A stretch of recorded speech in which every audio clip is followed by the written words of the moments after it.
Kolar Gold Fields (KGF), also known as Little England, is a mining area in the Kolar District of Karnataka, South India, 100 kilometers from Bengaluru.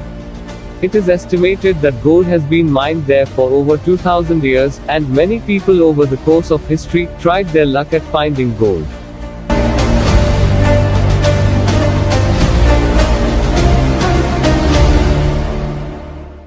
Western Gangas was an important ruling dynasty of ancient Karnataka in India, which lasted from about year 350 to 1000 CE.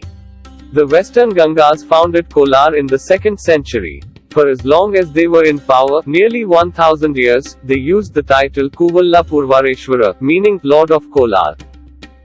Kolar came under the Chola rule during the year of 1004. Following their usual naming system, the Cholas called the district as Nikarilichola Mandalam. Raja Chola I and Rajendra Chola I built many Lord Siva temples in Kolar district, such as the Someshwara temple and Sri Udhandeshwari temples in the village of Marikuppam, the Ishwaran temple in Urugompet, and the Lord Sivan temple in the village of Madiwala.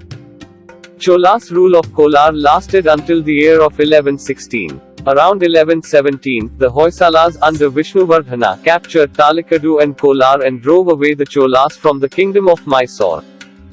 Later, the Hoysala were defeated by the Vijayanagara Empire, and they ruled Kolar from 1336 to 1664. Kolar was then ruled by the Marathas, the Nizam of Hyderabad, and Hyder Ali.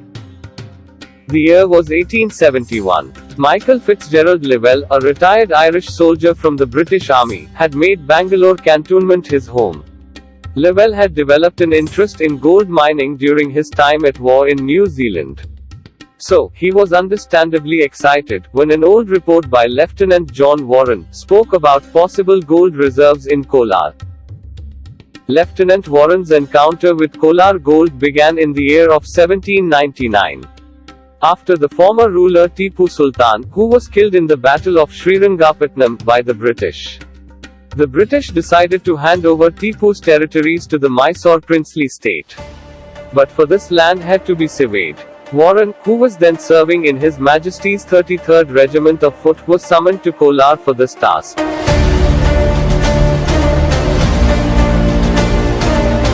Warren had heard rumors of gold reserves and fables of people digging gold with their bare hands during the time of the Chola dynasty. Intrigued by the rumors, he announced a reward for anyone who could show him the yellow metal.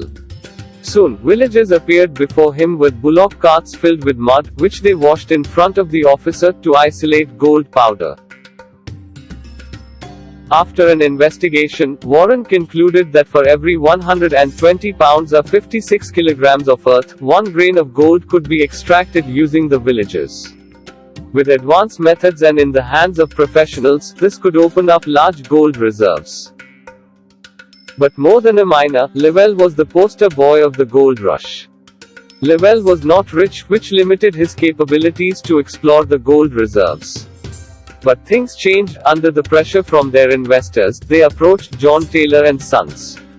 Modern success is generally attributed to the firm John Taylor and Sons after John Taylor III took control of the mines in 1880.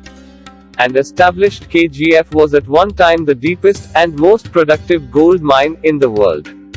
As operations in the KGF surged ahead, the British planned Asia's second and India's first power plant in Kolar. Officers of the Royal Engineers approached the Mysore Maharaja with a proposal to build a hydroelectric plant in the Kaveri River in the year 1902. General Electric Company from New York and Escher Wyss from Switzerland were given the task of establishing the power plant, the longest in the world with 148 kilometers of transmission lines.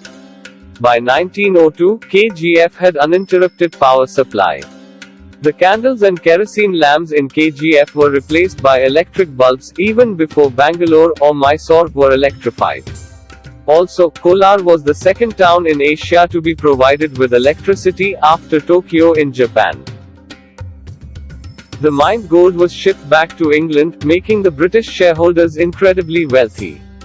Inequality was prevalent. The British workers enjoyed sprawling bungalows, whilst the poor Indian workers lived in mud-floored one-room huts which often housed more than one family at a time. It was also the Indian workers who carried out the most dangerous work at the mines.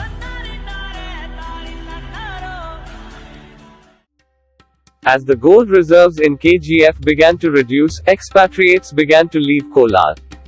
However, key positions were held by the English until independence. When the central government decided to take over all the mines in the year of 1956, ownership of most of the mines had already been handed over to the state government. There was a time when the late Prime Minister Jawaharlal Nehru had pledged the Kolar gold mines as a security deposit to the World Bank for the country's infrastructure development. The mines that produced 95% of India's gold output were nationalized to keep them from shutting down. However, in the year of 2001, despite massive protests, Kolar Gold Fields was shut down. The modern mining period lasted for 120 years, from 1880 to 2001, when the government-owned Bharat Gold Mines Limited shut down operations because the amount of gold mined each year was nowhere near enough to cover operational costs. In July 2010, the Supreme Court ruled that mining in India could be started again, allowing the auction of mines, including gold mines. In 2016, the Indian government announced the auction of KGF. So in the next couple of years, the lights in Kolar, South India's first electrified city, may be turned on again.